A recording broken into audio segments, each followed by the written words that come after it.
मतलब अनम्यूट है। और मेरे पास आ रही है। हमारे पास तो आ रही है। लगा लीजिए भाई। आ रही है भैया, आवाज तो आ रही है। देखो, हेलो, समय सार, समय सार, अब आ रही है आवाज, समय सार।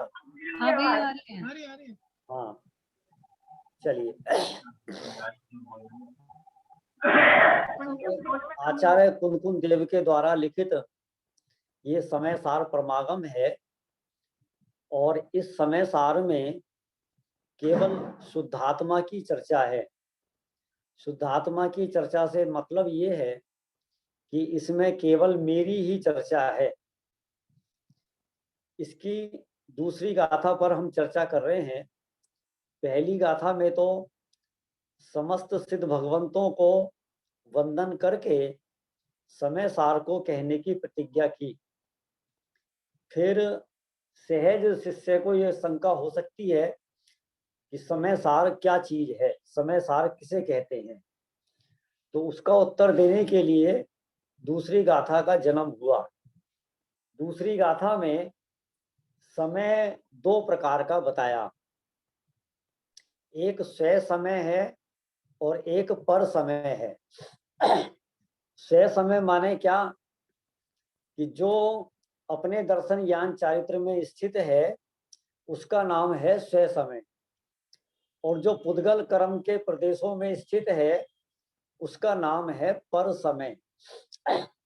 पुद्गल कर्म के प्रदेशों में स्थित होने का क्या अभिप्राय है? पुद्गल कर्म के प्रदेशों में स्थित माने क्या? पौद्गलिक द्रव्य कर्म के उदय से जो रागादि भाव होते हैं और उन रागादि भावों में ये जीव जुड़ता है, उसमें अपनापन करता है, एकत्व ममत्व करता है, माने उस रूप ये अपने को मानता है, अपने को रागी देसी मानना, इसका नाम है पुद्गल कर्म के प्रदेशों में स्थित होना। यद्यपि जब तक ये जीव संसार में है, यानी सिद्ध बनने से पहले, तब तक यदि दूसरी दृष्टि से देखा जाए तो सभी आत्माएं पुद्गल कर्म के प्रदेशों में स्थित हैं।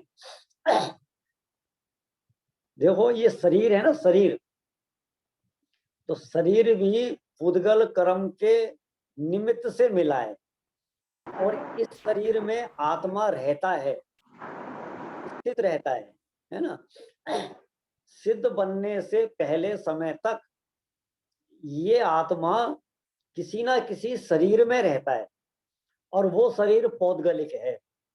तो उस पुद्गल शरीर में स्थित रहने का नाम पर समय नहीं लेना आप, समय है कि नहीं, क्योंकि आप आगे जब अच्छे से इसका अध्ययन करेंगे और आप देखेंगे चौथे गुण स्थान से आगे सभी जीव वो स्वय समय कहलाते हैं, और चौथे गुण स्थान से रहित, अब चौथे गुण स्थान से रहित जितने भी जीव बचे, जितने भी मिथ्या दृष्टि हैं, मिथ्या दृष्टि में भी अब आप ये देखो कि एकेंद्रीय जीव है निगोद का, तो आप उसको किस खाते में डालेंगे कि पर समय, ख्याल में है ना, पर समय। अच्छा, अब यदि कोई जीव संगी पंचेंद्रिय अवस्था को प्राप्त कर लेता है मिथ्या दृष्टि, कहाँ एकेंद्रिय का निगोद का जीव और कहाँ संगी पंचेंद्रिय का जीव। अब चाहे वो गाय है, भैंस है, तो उसे आप किस खाते में डालेंगे? पर समय के खाते में। उसके बाद जितने भी नारकी हैं, नारकी माने जो मिथ्या दृष्टि नारकी हैं, वे सब किस खाते में? पर समय। और कदाचित इस जीव ने यदि देव पर्याय प्राप्त कर ली, नौवे गृह पद को पा लिया, नौवे गृह पद को पा लिया, नौ माने 16 स्वर्ग, फिर 16 स्वर्गों के ऊपर 9 गृह, वहां तक ये जीव चला गया, और कोई 9वें गृह में देव पर्याय को लेकर बैठा हुआ है, वो भी पर समय। बात समझ आ रही कि नहीं आ रही? अपन कहां से चले? निगोद से चले। और देव पर्याय से भी ऊंची यदि कोई मिथ्यात्व सहित मनुष्य पर्याय को भी पा लेता है तो वह भी आचार्य कुंद कुंद की परिभाषा में पर समय के खाते में आएगा।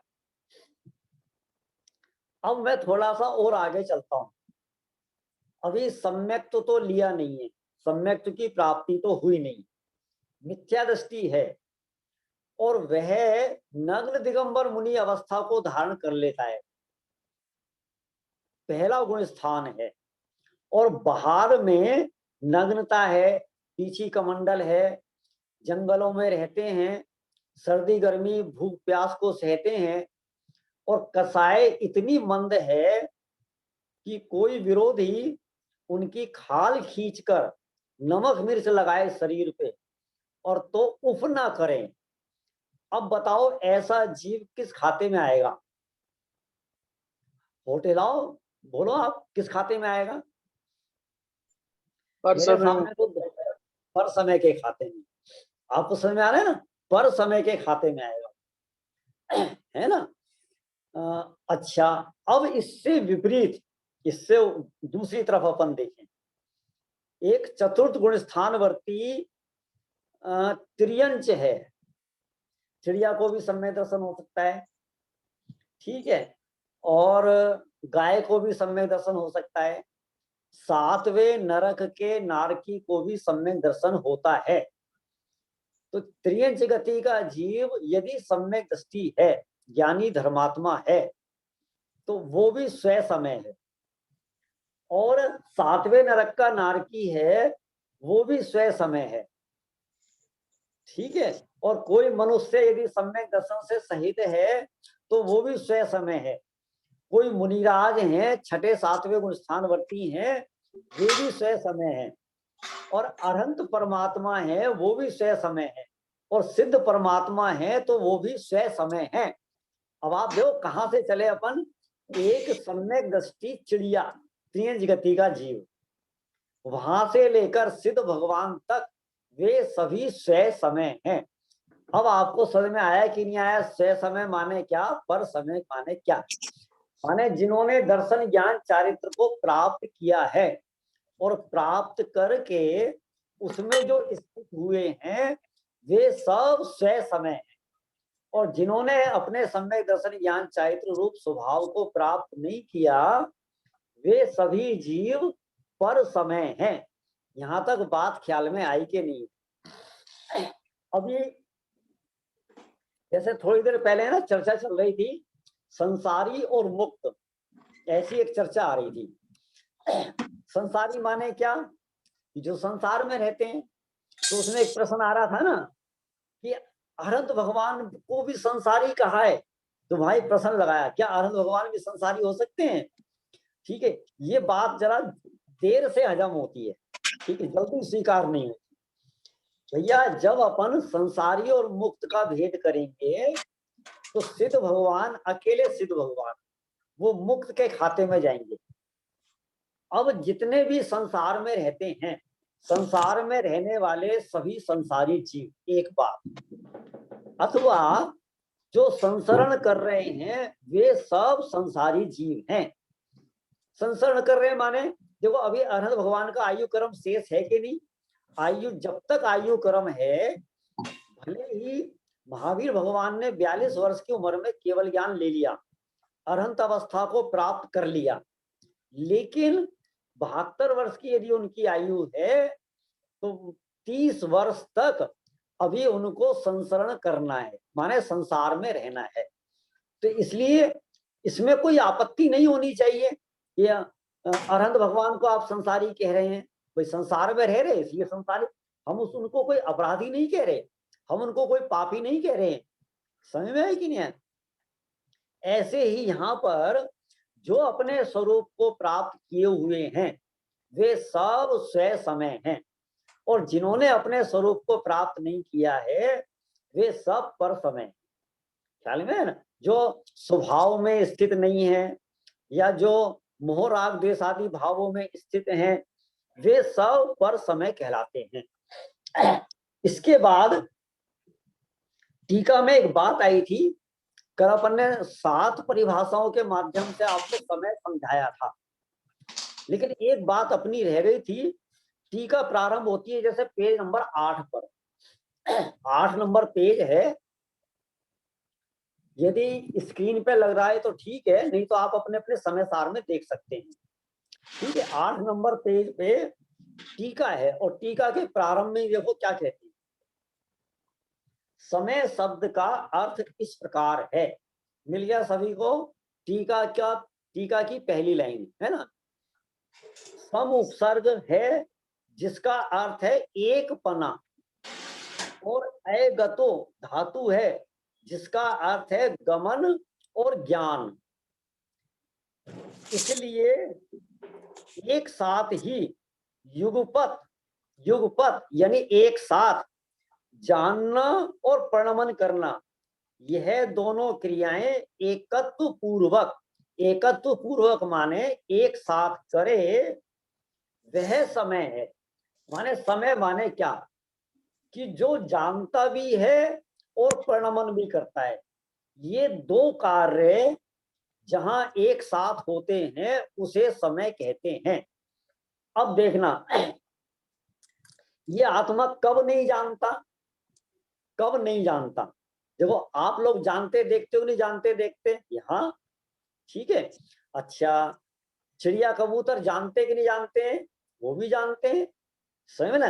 चींटी है, चींटी जानती कि नहीं जानती, वो भी जानती है। माने आपको कोई ऐसा जीव नहीं मिलेगा जो जानता नहीं है। जो चावल होते हैं ना, चावल, और चावलों में 2 इंद्रिय की लट होती है, लट। कभी आप प्रैक्टिकल करना, माताएं बहनें तो देखती होंगी, जैसे चावल में लट हो गई तो आप उसको अच्छे से उठाना चाहते हैं, आप है ना उंगली, हल्की सी उंगली लगाते हैं तो अपनी दिशा बदल देती है, माने वो भी जानती है। और ये जो पेड़ है, पेड़ जीव है कि अजीव है, बोलो पूजा, जीव है कि अजीव, जीव, ठीक है, क्या है, जीव। अच्छा, अब ये भी जानते कि नहीं जानते, बोलो। आपको दिखता है कि ये जानते हैं, पता है हमें कई बार पकड़ में आता है कि ये जानते हैं। साइंटिस्टों ने प्रयोग किया है, जब इनके पास कोई कुल्हाड़ी लेकर जाता है तो ये मुरझाते हैं, और जब इनके पास कोई खाद और पानी लेकर जाता है तो ये खिलते हैं। समझ में है कि ना, माने ये वो कहते हैं ऐसा। देखो छुई मुई का पेड़ है, छुई मुई का एक पेड़ होता है, हमने तो प्रैक्टिकल, जरा सा छुओ उसको तो छूते ही उसकी सारी पत्तियां है ना सिकुड़ जाती है, एकदम सिकुड़ जाती हैं ऐसे, समझ ना। तो ये क्या सिद्ध करते हैं, माने ये भी जानते हैं।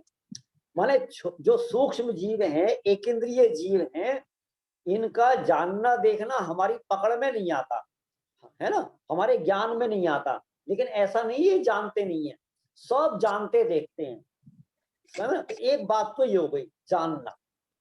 तो जिस समय जानना होता है उसी समय इनमें प्रणमन नाम का भी धर्म होता है, प्रणमन।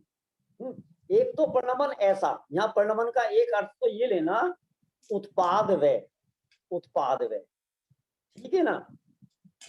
दूसरा अर्थ कैसे लेना है आपको, कि ये जैसा जानता है उस रूप वैसा ही प्रणमन करता है। क्या कहा, जैसा जानता है उस रूप वैसा ही प्रणमन करता है। जैसे हमने आज तक अपने आप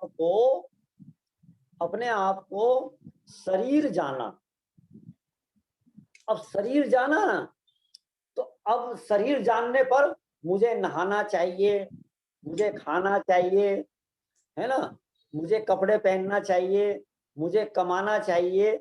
तो ये उस रूप पर नमन करता है अपने आप को। देखो यदि मैंने अपने आप को पुरुष जाना तो पुरुष जानकर क्या होगा, कि मुझे शर्ट पहनना चाहिए, मुझे पैंट पहनना चाहिए, मेरे को बाल की कटिंग कराना चाहिए, मेरे को शेविंग करना चाहिए, मेरे को घर से बाहर जाकर कमाना चाहिए। ठीक है, लड़के लोग होंगे तो उनको क्रिकेट खेलने का भाव आएगा, समझ में है कि नहीं है? अच्छा, अब अपने आप को इसने स्त्री जाना, तो स्त्री जाना तो उस रूप वैसे पूर्ण मन करता है, मुझे बिंदी लगाना चाहिए, मुझे बाल बड़े रखना चाहिए, समझ में, मुझे सूट पहनना चाहिए, साड़ी पहनना चाहिए, समझ में है कि नहीं है? देखो जैसे लड़के हैं तो लड़कों को कभी लगता है कि मुझे बिंदी लगाना चाहिए, मुझे कान छिदवाने चाहिए, मुझे नाक छिदवानी चाहिए। देखो ये तो कलयुग है। अब कलयुग में कुछ कुछ लड़कों को कान छिदवाने का भाव आ जाता है और वो कुंडल भी पहनने लगे हैं। ठीक है, आजकल के लड़के लंबी चुटिया भी रखने लगे हैं, लड़कियां हैं वो जीन्स पैंट पहनने लगी हैं, वो एक बात अलग है। फिर भी बहुत सारे परिणाम ऐसे होंगे कि जो लड़कियों को आएंगे, लड़कों को नहीं आएंगे। क्यों? लड़कियों ने अपने आप को लड़की माना है, लड़की जाना है, और लड़कों ने अपने आप को लड़का जाना है। तो जो जैसा जानता है वह उस रूप परिणमन करता है। अब जैसे कुत्ता है, कुत्ते को भौं भौं करना किसने सिखाया? उसको किसी ने उपदेश दिया कि देखो भाई तुम है ना कुत्ते हो, तुम्हें है ना मिमियाना नहीं चाहिए, तुम्हें भौं भौं करना चाहिए। नहीं होता है ऐसा, बिना सिखाए वो भौं भौं करता है शुरू से। ठीक है, तो ये जैसा जानता है वैसा उस रूप परिणमन करता है। अब देखना, जिसने एक बार अपने को आत्मा मान लिया, आत्मा जान लिया, उसका जो शरीर मानकर व्यापार होता था, शरीर मानकर जो कार्य करता था, वो सारे काम उसके बंद हो जाते। समझ में ना? देखो जो शुद्ध आत्मा है, शुद्ध आत्मा राग नहीं करता, शुद्ध आत्मा क्रोध नहीं करता, शुद्ध आत्मा चोरी नहीं करता, शुद्ध आत्मा माने सिद्ध जैसा आत्मा, सिद्ध जैसा आत्मा। ठीक है, तो जिसने अपने आप को शुद्ध आत्मा माना तो वो क्या करता है? ज्यादा से ज्यादा स्वाध्याय करेगा, अपना हित करेगा, संयम से रहेगा, सम्यक दर्शन का पुरुषार्थ करेगा, मोक्ष का पुरुषार्थ करेगा, अभक्ष भक्षण नहीं करेगा। कब नहीं करेगा? जब वह अपने को आत्मा मानेगा, शुद्ध आत्मा मानेगा। आज तक इसने अपने को शरीर माना है, शरीर जाना है, तो जैसा जानता है ये वैसा ही परिणमन करता है। अब आपको बात समझ में आई कि नहीं आई? जानना और परिणमन करना जिसका स्वभाव है उसको समय कहते हैं। समय का पर्यायवाची नाम है शुद्ध आत्मा। बात समझ में आएगी नहीं? अब जो शुद्ध आत्मा रागादि करता है, मोह राग द्वेष भाव करता है, हम उसको पर समय कहते हैं, अशुद्ध आत्मा कहते हैं। वह आत्मा अशुद्ध होता नहीं है, अशुद्ध कहलाता है। क्या कहा? एक सोने का बिस्कुट है, सोने का बिस्कुट, ठीक है, और वो बाहर गारे, मिट्टी के गारे में गिर जाए और उसमें मिट्टी का गारा लग जाए, तो मैं आपसे पूछता हूं, अब बताओ सोना शुद्ध है कि अशुद्ध है? मिट्टी के संयोग से उसको अशुद्ध कहा जा रहा है, लेकिन सचमुच में तो सोना शुद्ध ही है ना? ये बात हमको आचार्य कुंद ने बताई, ये बात। इससे पहले देखो, आप गोमर सार पढ़ो, लब्धि सार पढ़ो, छपड़ा सार पढ़ लो, त्रिलोक सार पढ़ो, आदि आदि में क्या है, वहां पर है ना कर्म के संयोग सहित आत्मा का वर्णन किया जाता है। क्या कहा? कर्मों सहित आत्मा का वर्णन किया जाता है कि ज्ञानावर्णी, दर्शनावर्णी, मोहनीय, अंतराय, वेदनीय, द्रव्य कर्म, भाव कर्म, नो कर्म वाला आत्मा, 2 इंद्रिय आत्मा, 3 इंद्रिय आत्मा, 4 इंद्रिय आत्मा। इसका मतलब क्या है? इंद्रियों वाला आत्मा। समझ में? पूजा जी और सचिन भैया नाम है ना आपका, सचिन भैया, ठीक है, आप लोग बहुत ध्यान से सुनना, क्योंकि आप मुझे सबसे बड़ी बात पता है क्या इनके बारे में, इन लोगों ने आज तक बाल बोध नहीं पढ़ी और सीधा समय सार पढ़ रहे हैं, सीधा समय सार सुन रहे हैं। तो ऐसे लोगों की तरफ जरा ज्यादा ध्यान भी जाता है और मेरे को विकल्प भी रहता है कि आप लोगों को समझ में आना चाहिए, ठीक है। तो इसलिए आप है ना बहुत ज्यादा गंभीरता से सुनना, सावधानी से, ठीक है। आप लोगों के लिए विषय नया भी है और कठिन भी है, ऐसा। तो क्या कहा मैंने, क्या कहा कि ये आत्मा सचमुच में तो शुद्ध ही है, लेकिन कर्म के संयोग से। और कर्म का संयोग भी कैसा है, जैसे सोने के बिस्किट में मिट्टी का संयोग, मिट्टी का संयोग। मिट्टी से रहित होते ही क्या होगा, आप एक आधा गिलास पानी डालो और सोने का बिस्किट शुद्ध हो गया। बस ऐसे हमारा जो आत्मा है ये बिल्कुल सिद्ध जैसा शुद्ध है। क्या कहा, सिद्ध भगवान जैसा शुद्ध है। अब इसमें जरा सा भेद ज्ञान का पानी डालना है। क्या करना है, जरा सा भेद ज्ञान का पानी डालना है। अब भेद ज्ञान का पानी माने कि ये जो कर्म है ना ये भिन्न है और ये जो आत्मा है ना ये भिन्न है। बस इतना सा भेद ज्ञान का पानी डाला और हमें दोनों भिन्न भिन्न दिखाई दिए। जब हमने इनको भिन्न भिन्न देखा जाना तो अब हमारा परिणमन कैसा होगा, सिद्ध भगवान जैसा। सिद्ध भगवान, सिद्ध भगवान। अच्छा आप सिद्ध भगवान को गाली दो, गुस्सा करेंगे, गुस्सा करेंगे नहीं। तो फिर मैंने अपने आप को सिद्ध भगवान माना ना, नहीं, सिद्ध भगवान गुस्सा नहीं करते, मैं तो सिद्ध भगवान जैसा हूं ना। अच्छा देखो हमारे घर में बड़े छोटे बच्चों को कैसे सिखाते हैं, वो बच्चा मान लो है ना गंदगी में खेलता है, मिट्टी में खेलता है, तो मम्मी पापा क्या कहते हैं, तू तो राजा है राजा। और राजा कोई मिट्टी में खेलता है? राजा कोई कूड़े में खेलता है? राजा कोई गंदगी में खेलता है? नहीं नहीं नहीं नहीं नहीं, तू तो राजा है राजा। तो उसे क्या लगता, अच्छा मैं राजा हूं। समझ है कि नहीं। यदि वो अपने आप को राजा मानने लगे फिर वो मिट्टी में नहीं खेलेगा। समझ। ऐसे यदि हम अपने आप को सिद्ध जैसा शुद्ध जानने लगे तो हम इस जगत में कोई अपराध नहीं करेंगे, कोई अपराध नहीं करेंगे। समझ है कि नहीं ऐसा। तो क्या कहा, अब आपको समझ में आ जाएगा। जान, दूसरी लाइन है टीका की दूसरी लाइन, जान युगपत एक साथ जानना और परिणमन करना, ये दोनों क्रियाएं एकत्व पूर्वक करे वह समय है। एकत्व माने एक साथ करे वो समय है। यह जीव नामक पदार्थ एकत्व पूर्वक एक ही समय में परिणमन करता है, परिणमन भी करता है और जानता भी है, इसलिए वह समय है। एक साथ परिणमन कैसा करता है? परिणमन, मैंने आपको परिणमन के दो अर्थ बताए, जानना और उत्पाद व होना। निरंतर उत्पाद व होता है, इसका नाम है परिणमन करना। दूसरा ऐसा कि अपने को ये जैसा मानता है उसके अनुरूप वैसा ही परिणमन करता है ना। देखो अब आप जो जितने भी है ना शादीशुदा बैठे हुए हैं, शादीशुदा लोग, ठीक है, तो एक दिन ऐसा आता है कि आप कभी दूल्हा बने और बहनें एक दिन दुल्हन बनी। तो जब आप दूल्हा बने, ठीक है, तो उस समय अपने आप को आपने क्या माना, मैं तो आज दूल्हा हूं, मैं तो आज दूल्हा। और दुल्हन दुल्हन समझ लेना, ठीक है ना। एक का उदाहरण दे देता हूं, दूसरे अपना आप समझ लेना। आज मैं दूल्हा हूं तो उसने ऐसा माना। अब वो परिणमन कैसा करेगा, मुझे कैसे चलना, कैसे बैठना, कैसे खाना, ठीक है। किसी ने चुटकुला सुनाया ना तो यार मुंह फाड़ के नहीं हंसेगा, हाँ, सारी दुनिया देख रही है ना, मैं तो दूल्हा हूं आज, आप समझे ना, मैं तो दूल्हा हूं।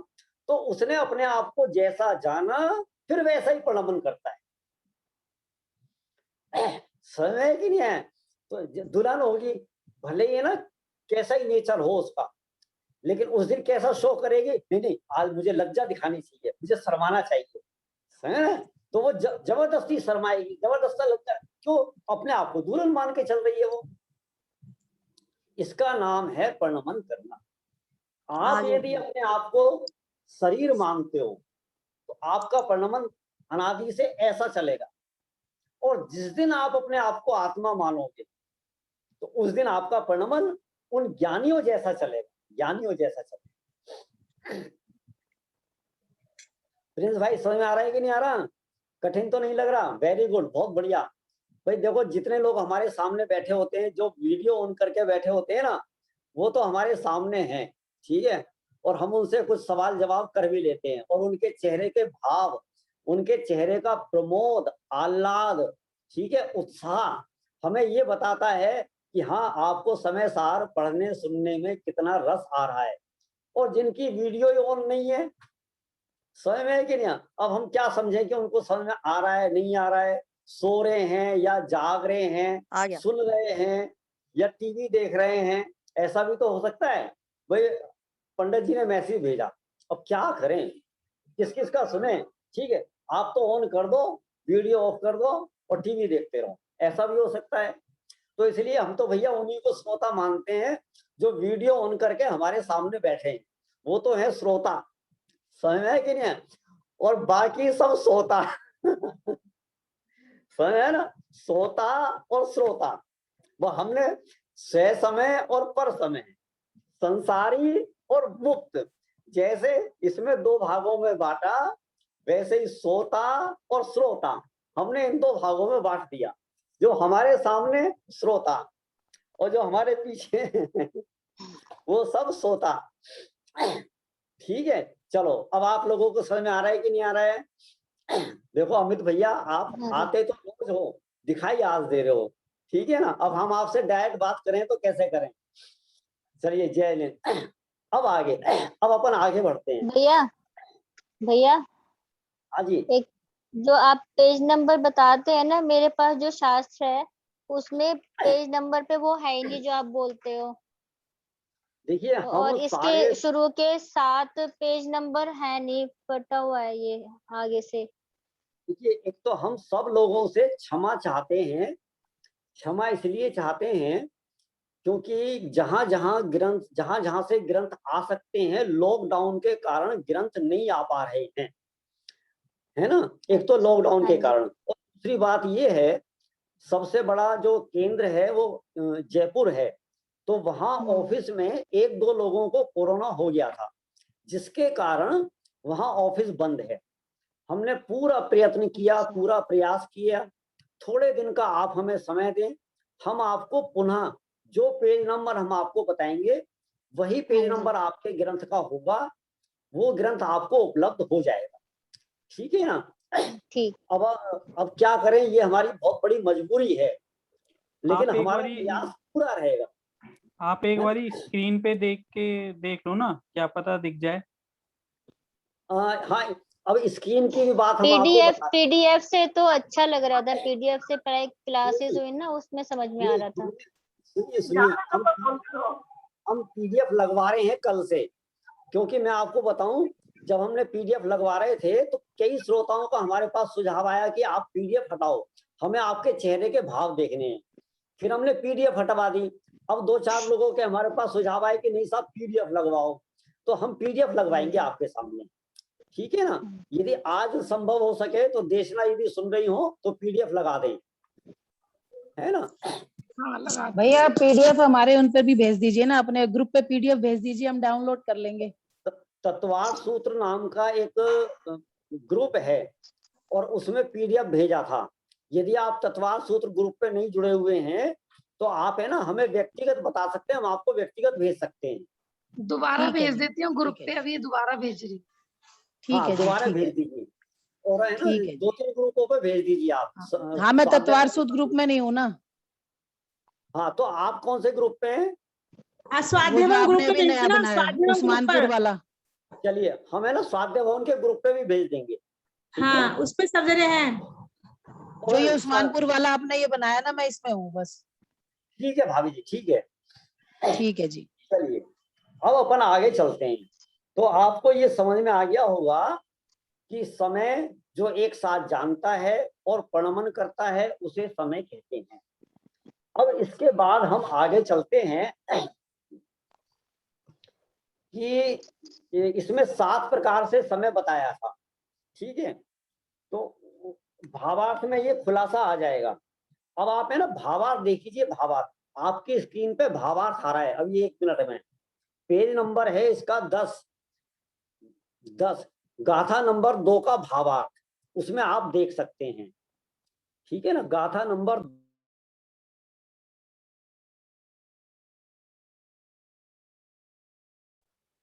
भैया जी आप फिर म्यूट हो गए।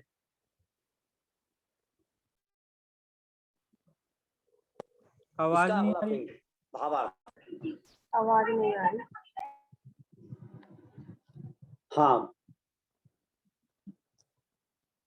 भावार्थ पेज नंबर 10 इससे अगले वाला। अभी आपका 9 नंबर पेज आया था। हाँ ये आ गया। जीव नामक वस्तु को पदार्थ कहा है, ठीक है। ये आपके सामने स्क्रीन पे भावार्थ है। भावार्थ आप देख सकते हैं, ठीक है। जीव नामक वस्तु को पदार्थ कहा है। जीव इस प्रकार अक्षरों का समूह पद है और उस पद से जो द्रव्य पर्याय रूप अनेकांत स्वरूपता का निश्चित की जाए वह पदार्थ है। जीव एक पद है और उस पद से उसके जो अनेकांत धर्म को सिद्ध किया जाए या निश्चित किया जाए या उसको इंगित किया जाए उसका नाम पदार्थ है। तो जीव एक पदार्थ है। क्यों है पदार्थ? क्योंकि वो द्रव्य पर्याय स्वरूप है। यह जीव पदार्थ उत्पाद व द्रव्यमयी सत्ता स्वरूप है। कल हमने आपको होमवर्क दिया था। होमवर्क ये था कि आपको टीका में से समय की 7 व्याख्याएं निकालनी है। 7 व्याख्या है ना। समय के स्वरूप को बताने वाली 7 परिभाषाएं। जिन्होंने निकाली होंगी बहुत बढ़िया, नहीं निकाली हो भावार्थ में वो 7 की 7 परिभाषाएं आपके सामने आ रही हैं। देखो समय किसे कहते हैं, तो इसका उत्तर देने के लिए 7 प्रकार की परिभाषाएं हमारे सामने हैं। समय किसे कहते हैं? देखो ये जो दूसरे नंबर की गाथा है, तो दूसरे नंबर की गाथा में समय माने जीव पदार्थ, जीव द्रव्य। और जब तीसरे नंबर की गाथा आएगी तो तीसरे नंबर की गाथा में समय माने सभी द्रव्य, 6 द्रव्य। समय माने 6 द्रव्य। देखो जीव भी समय है, पुद्गल भी समय है, धर्म भी समय है, अधर्म भी समय, आकाश और काल भी समय है, ठीक है। एक शब्द के अलग अलग जगह अलग अलग अर्थ होते हैं। जैसे समय माने काल भी होता है। क्या समय हुआ है? समय माने टाइम, है ना। समय माने शुद्ध आत्मा, समय माने जीव नामक पदार्थ, और समय माने 6 द्रव्य। ख्याल में है कि नहीं है? तो अभी दूसरी गाथा में समय माने क्या? समय माने जीव द्रव्य। तो वो जीव द्रव्य कैसा है? नंबर 1 उत्पाद व द्रव्यमयी सत्ता स्वरूप है ना। ये आपका पहला पॉइंट, पहली परिभाषा कि वो जीव नामक द्रव्य में उत्पाद व द्रव्यमयी सत्ता है। माने उसमें पर्याय की भी सत्ता है, गुण की भी सत्ता है और द्रव्य की भी सत्ता है, और ये सत्ता अनादि अनंत है। देखो वस्तु में जो गुण होते हैं ना, तो गुणों में हीनाधिकता तो हो सकती है, कम ज्यादापना तो हो सकता है, लेकिन ऐसा नहीं हो सकता कि गुण का अभाव हो जाए। गुण का कभी भी अभाव नहीं होता। जैसे आत्मा में ज्ञान गुण है, ठीक है, तो उस ज्ञान गुण से कोई ज्यादा जानता है, कोई कम जानता है। किसी को 1 बार में याद होता है, किसी को 4 बार में याद होता है।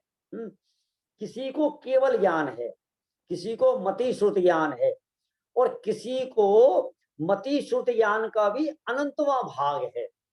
भले ही वो अनंतवा भाग है, कम है, लेकिन ऐसा नहीं होता कि कोई जीव ज्ञान के बिना हो, ज्ञान गुण के बिना, ऐसा नहीं हो।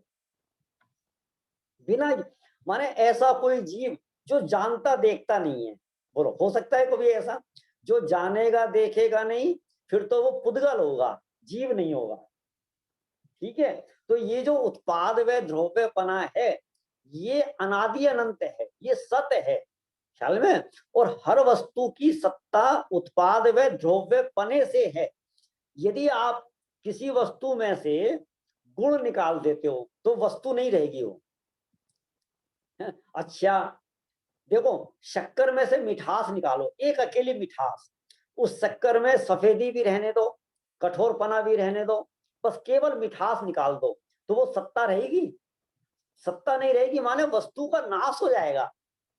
अग्नि में से उष्णता निकाल दो, बाकी सब उसी में रहने दो। आप अग्नि के सारे गुणों को बिल्कुल टच नहीं करो, केवल एक गुण टच करो आप, कि उसमें से उष्णता बाहर निकाल दो। अब क्या बचेगा उसमें?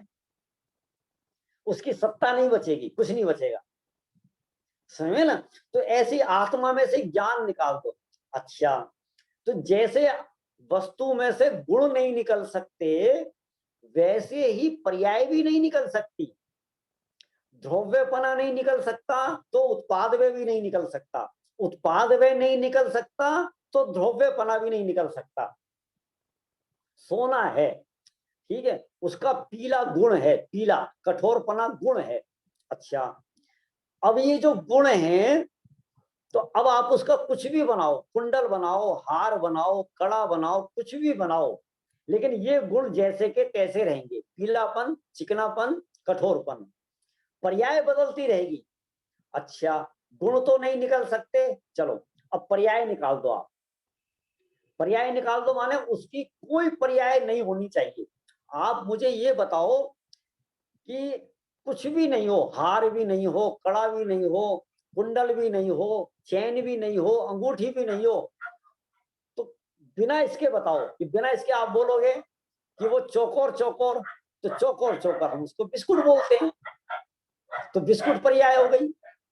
अच्छा, अब आप बिस्कुट को भी तोड़ मरोड़ के ऐसा ऐसा बना दो, आप कुछ भी बना दो, तो हम उसको बोलेंगे डला, डली, सोने की डली, तो अब उसकी डली पर्याय हो गई। माने बिना पर्याय के कोई वस्तु नहीं हो सकती, बिना गुण के कोई वस्तु नहीं हो सकती। जहां पर्याय होंगी वहां उत्पाद वे होगा, और जहां गुण होंगे वहां द्रव्यपना होगा। तो इसका नाम है उत्पाद व द्रव्य युक्त सहित समय। पहले नंबर की परिभाषा क्या कहा? उत्पाद व द्रव्यमयी सत्ता स्वरूप है, पहला पॉइंट। दूसरा, दर्शन ज्ञानमयी चेतना स्वरूप है। दर्शन ज्ञानमयी माने जानने देखने वाला, ठीक है। आत्मा को हम चेतन भी कहते हैं। चेतन क्यों कहते हैं? क्योंकि ये चेतना का धारी है। क्या कहा? आत्मा को चेतन क्यों कहा? क्योंकि जो चेतना सहित है। और चेतना माने क्या है? चेतना माने होती है जानना देखना। कई बार ऐसा नहीं होता, ये आदमी हॉस्पिटलाइज है, ठीक है, और बेहोश हो गया, कोमा में चला गया, तो हर आदमी क्या पूछता है, भाई साहब इनमें चेतना है कि नहीं है? चेतना, तो चेतना माने क्या? जानना देखना पना। जानना देखना पना चला गया तो समझ लो सब कुछ चला गया। तो दूसरे नंबर का दर्शन ज्ञानमयी चेतना स्वरूप है। तीसरा, अनंत धर्म स्वरूप द्रव्य है। द्रव्य होने से वस्तु है, गुण पर्यायवान है। क्या कहा? अनंत धर्म स्वरूप माने उसमें अनंत धर्म है, बहुत सा अनंत गुण है, ठीक है। द्रव्य होने से वस्तु है, उसको द्रव्य भी कहते हैं, ठीक है।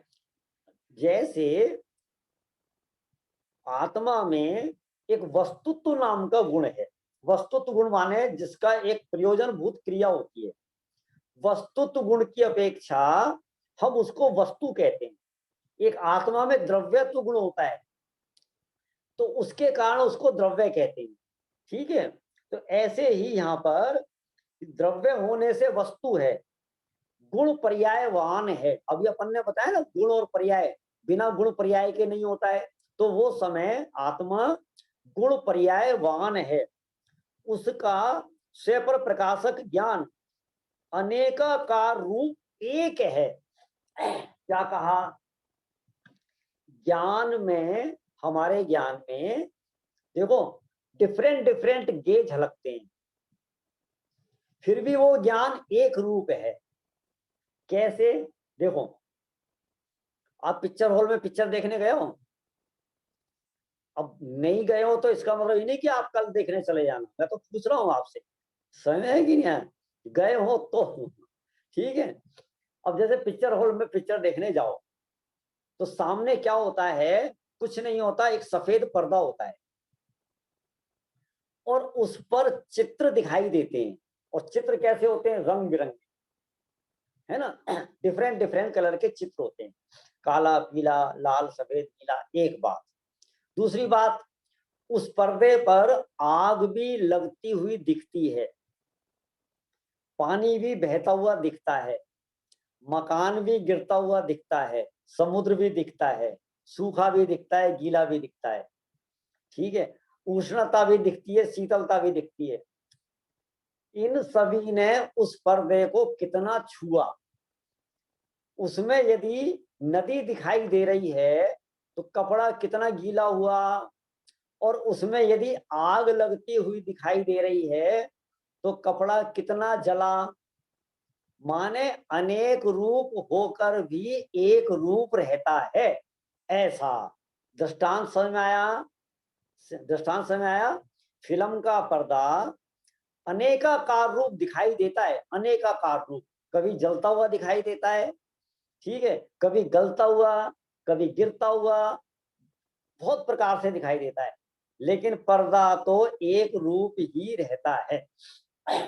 मान लो पर्दे पे है ना कोई होली खेली जा रही है और उसमें पिचकारी से रंग डाले जा रहे हैं, खूब गुलाल उड़ाया जा रहा है, ठीक है, तो पर्दे को कितना गुलाल लगा, कितना रंग लगा?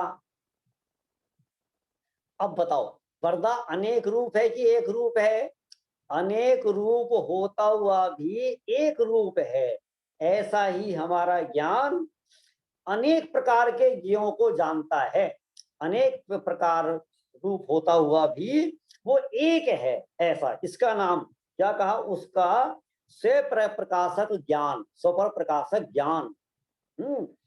अनेकाकार रूप, अनेक आकार रूप, ठीक है, फिर भी एक रूप।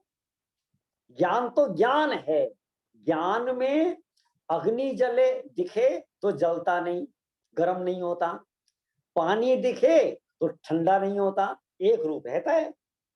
और वह आकाश आदि से भिन्न असाधारण चैतन्य गुण स्वरूप है। माने इस आत्मा को छोड़कर इस जगत में जितने भी द्रव्य हैं उन सब से इसमें एक असाधारण नाम का धर्म है, समय ना। तो वो असाधारण धर्म कौन सा है? चैतन्य गुण। चैतन्य गुण, चैतन्य माने जानना, ज्ञान, ठीक है। बाकी किसी अन्य द्रव्य में ये चैतन्य गुण नहीं है। उसके कारण क्या होता है कि उनसे भिन्न है। धर्म अधर्म आकाश काल उद्गल से अत्यंत भिन्न है। क्यों भिन्न है? क्योंकि इसका एक चैतन्य गुण असाधारण है, तथा अन्य द्रव्यों के साथ एक क्षेत्र में रहने पर भी कभी अपने स्वरूप को नहीं छोड़ता। हम जैन है ना, जैन, तो अब जैन है ना, शिखर जी जा रहे हैं, और शिखर जी जाते हुए क्या है, हमारे साथ बहुत सारे लोग होते हैं, प्लेटफॉर्म पे बहुत सारे लोग हैं, डिफरेंट डिफरेंट डिफरेंट डिफरेंट, माने कोई ईसाई है, कोई सिख है, कोई वैष्णव है, हिंदू है, कितने ही तरह के लोग होते हैं, कोई बिहारी है, कोई तमिल है, कोई मराठी है, कितने ही लोग हैं। क्या हमारा जैनत्वपना खंडित होता है क्या? है हम है ना, हम मान लो बाहुबली जी गए और हम अकेले थे और 8 लोगों का एक कोच है और बाकी सब अजैन और हम जैन, और हम 36 घंटे एक साथ बैठे रहे। क्यों, क्या हमारा जैनत्वपना खंडित हो गया? माने हमने अपने धर्म को नहीं छोड़ा। ऐसे ही ये आत्मा अनादिकाल से पुद्गल के साथ रहता है, लेकिन कभी भी पुद्गल नहीं हुआ। देखो, एक आदमी 100 साल का होके मरा, ठीक है, तो इस शरीर में के साथ कितने साल रहा? 100 साल इस शरीर में रहा, फिर भी शरीर आत्मा नहीं हुआ और आत्मा शरीर नहीं हुआ। देखो सही, ये तो 100 साल की बात है, लेकिन ये आत्मा इस संसार में कब से रह रहा है? शरीर के साथ अनादिकाल से रह रहा है। ख्याल में?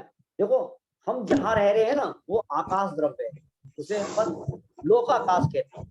वो अनादिकाल से लोकाकाश में रहता है, लेकिन लोकाकाश रूप नहीं हुआ। यहाँ पर धर्म द्रव्य भी है, अधर्म द्रव्य भी है, काल द्रव्य भी है, फिर भी ये आत्मा अपने स्वरूप को कभी नहीं छोड़ता। इसका नाम क्या है? द्वारय। तथा अन्य द्रव्यों के साथ एक क्षेत्र में रहने पर भी, एक क्षेत्र में माने जैसे एक डब्बे में रहने पर भी, एक कोच में रहने पर भी 36 घंटे एक कोच में रहा, परंतु अपने जैनत्व को नहीं छोड़ा। अनादिकाल से आज तक ये अन्य द्रव्यों के साथ रहा, लेकिन अपने स्वरूप को नहीं छोड़ता। मेरा जो जानना देखना स्वरूप है उसे नहीं छोड़ता। ऐसा जीव नामक पदार्थ समय है, इसको समय कहते हैं। अब कोई पूछे कि समय किसे कहते हैं? समय माने शुद्ध जीव द्रव्य। जीव द्रव्य किसे कहते हैं? जिसमें ये 7 लक्षण पाए जाए उसे जीव द्रव्य कहते हैं। बोलो, सब लोगों को बात समझ में आई कि नहीं आई? कठिन तो नहीं लग रहा किसी को? सब लोगों को समझ में आ रहा है कि नहीं आ रहा है? श्रीमान भूषण हुए कोई आ रहा है, समझ में आ रहा है? आ रहा है। चलिए, बहुत बढ़िया। विपिन भैया समझ में आ रहा है आपको? भैया आवाज आ रही है? विपिन भैया, विपिन जी, विपिन जी। हाँ, आवाज आ रही है, समझ आ रहा है सारा। चलो, हमारे दूसरे विपिन जी के हैं, दूसरे विपिन जी। अच्छा। चलो आगे। ऐसा जीव नामक पदार्थ समय है, ठीक है। ये हमारी 2 नंबर की गाथा पूरी हो गई यहां तक। इसमें समय का स्वरूप बताया। वह समय 2 प्रकार का है, क्षय समय और पर समय, ठीक है। अब हम आगे बढ़ते हैं। आगे तीसरी नंबर की गाथा प्रारंभ होती है। देखना, एकदम अभी थोड़ा चेंज होगा। चेंज क्या क्या चेंज होगा? कुनकुन आचार्य ने दूसरे नंबर की गाथा में समय बताया कि ये समय 2 प्रकार का है, क्षय समय और पर समय। तो अब वो ये कह रहे हैं कि ये जो 2 प्रकार के समय बताए ना, इसमें थोड़ी सी बाधा है, जो थोड़ी सी दिक्कत है, थोड़ी सी प्रॉब्लम है, ठीक है। देखो, आपने पूछा भाई साहब हमें 1 लाख रुपया दे दोगे? हमने कहा हाँ दे देंगे, कोई दिक्कत नहीं है। अब आप बड़े खुश होंगे, चलो अच्छा हुआ हमारा काम। और हमने फिर ये कहा भाई साहब थोड़ी सी बाधा है, अब क्या होगा? भाई इतना सही ख्याल में थोड़ी सी बाधा है, ठीक है। तो ये बाधा आते ही ये समझ लो कि बहुत बड़ी गड़बड़ है, वो इतना सा कहते ही। यहाँ क्या कहा जा रहा है? अब समय की द्विविधता में आचार्य बाधा बतलाते हैं। ऐसा बाधा समझ गए ना? भाई साहब आपके घर एक चाय मिल जाएगी? हाँ मिल जाएगी, कोई दिक्कत नहीं है, बस थोड़ी सी बाधा है ना, थोड़ी सी बाधा। तो बाधा कहते ही सारा मामला खत्म, माने चाय मिलने वाली नहीं है, ठीक है। अब ऐसे ही आपने अभी बड़े मजे से समय के 2 भेद किए, क्षय समय और पर समय, और अब कहते हो कि इसमें थोड़ी सी बाधा है। तो बाधा है का मतलब क्या है? कि इसका मतलब पहली बात में पूरी की पूरी गड़बड़ है। अब गड़बड़ ये है कि हमने आपको समझाने के लिए दो प्रकार का समय बताया था, दो प्रकार का आत्मा बताया था, लेकिन सही मायने में तो समय तो एक ही प्रकार का है। ठीक है।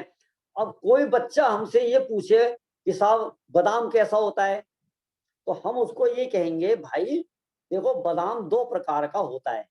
कौन कौन सा दो प्रकार का? अब आप तो कहोगे कागजी होता है और दूसरा कौन सा होता है? मामरा है और दूसरा गुलबंदी होता है, ठीक है ना। लेकिन ऐसा नहीं, देखो बादाम दो प्रकार का होता है। कौन कौन सा? एक होता है छिलका सहित और एक होता है छिलका रहित। बोलो होता है कि नहीं होता है? छिलका सहित और छिलका रहित। ठीक है। अब बताओ आपको समझ में आ गया? तो हाँ हमें समझ में आ गया। आप बाजार में गए और बाजार में आपने देखा कि दो तरह के बादाम थे, कि जो छिलका सहित है ना वो 400 रुपए किलो है और जो छिलका रहित है ना वो 800 रुपए किलो है। जब आपको ये बात बहुत अच्छे से समझ में आ गई तब हम कहेंगे कि भाई बादाम तो एक ही प्रकार का होता है, दो प्रकार के बादाम होते ही नहीं है। बात समझ में आ गई कि नहीं आ गई? अब ऐसे ही आचार्य ने हम लोगों को समझाने के लिए, क्योंकि हमें तो पता ही नहीं आत्मा कैसा होता है, ठीक है, राग रहित तो हमने आज तक आत्मा देखा ही नहीं, अनुभव ही नहीं किया। हमने तो आज तक छिलका सहित, छिलका माने शरीर, छिलका माने द्रव्य कर्म भाव कर्म नो कर्म, हमने आज तक छिलका सहित ही आत्मा देखा है। इसलिए मजबूरी बस आचार्य को हमें दो प्रकार का आत्मा बताना पड़ा और बताया। अब अपने को दो प्रकार का आत्मा दिखाई दिया, एक शरीर सहित और एक शरीर रहित। ठीक है। जब ये बात हमें समझ में आ गई तब आचार्य कहते हैं कि इस द्विविधता में बाधा है, वो हम आपको बतलाते हैं। अब क्या बतलाएंगे आगे? क्या बतलाएंगे? हम आपको पहली बतलाएं जो आगे बताने वाले हैं। देखो आप पता है दृष्टांत तो बिल्कुल स्पष्ट समझ में आ जाता है। हम आपसे पूछें असली बादाम कौन सा है? असली बादाम छिलका वाला या बिना छिलके वाला? तो आपका क्या जवाब होगा? बिना छिलके वाला। बिना छिलके वाला, है ना। अच्छा दूसरी बात, कीमत किसकी ज्यादा है?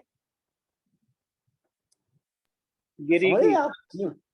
सोचो आप, छिलका सहित वाले की कीमत है या छिलका रहित वाले की कीमत है?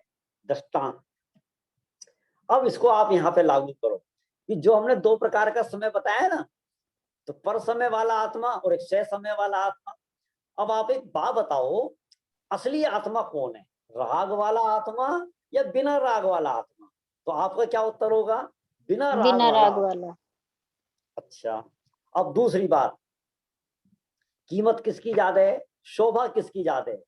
सुंदर कौन है ज्यादा? पूजनीय कौन है? पूजनीय। सम्माननीय कौन है? आदरणीय कौन है? वंदनीय कौन है? श्रेष्ठ कौन है? छिलका सहित आत्मा या छिलका रहित आत्मा?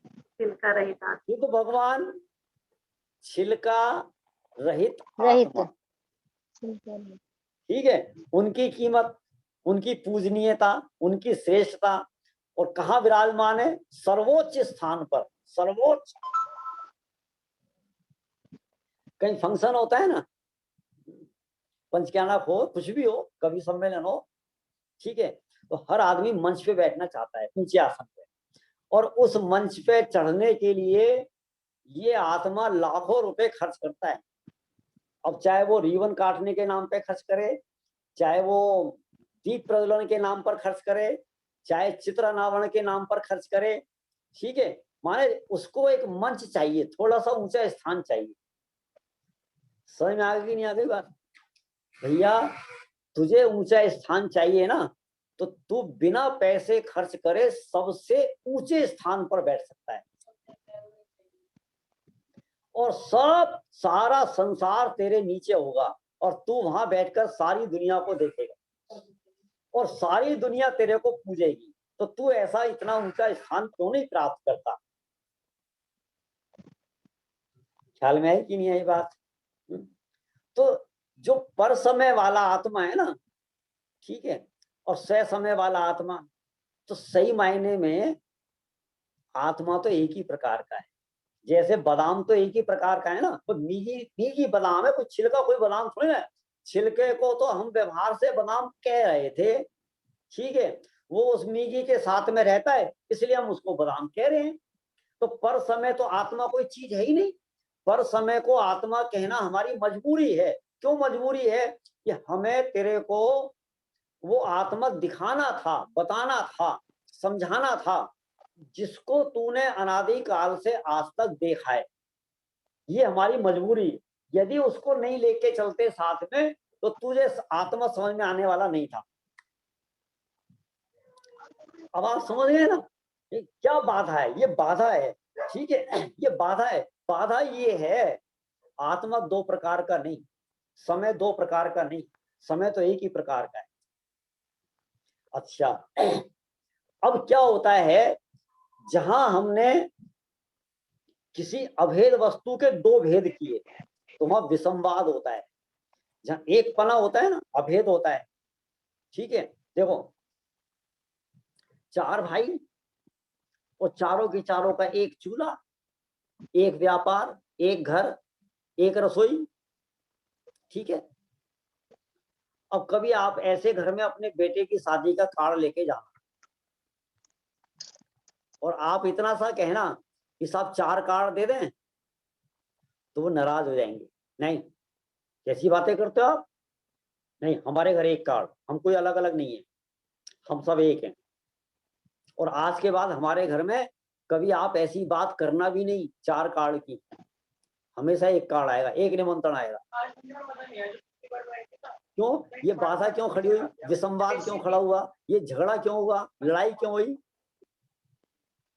ठीक है, जब आत्मा के भेद ही नहीं है और आप दो भेद कर रहे हो, तो बाधा तो होगी नहीं।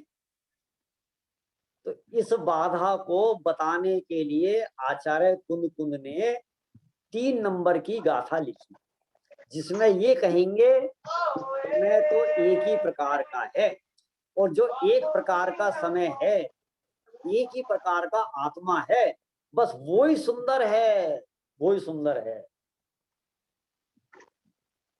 ख्याल में? देखो, 2 तरह के पुरुष होते हैं, 2 तरह के पुरुष। तो यार छोले बिक रहे हैं भैया यहाँ पर, क्या बात है? किसी का स्पीकर ऑन है, क्या कहा? देखो सुनो, मैं क्या कह रहा था, क्या कह रहा था मैं? दो प्रकार के पुरुष। हाँ, धन्यवाद धन्यवाद, ठीक है। देखो उपयोग कितना चंचल है। अच्छा, पुरुष 2 प्रकार के होते हैं, ठीक है। एक शादीशुदा और एक ब्रह्मचारी, ठीक है। शादीशुदा माने जहां 2, और ब्रह्मचारी माने। अच्छा, अब बताओ किसकी कीमत ज्यादा है?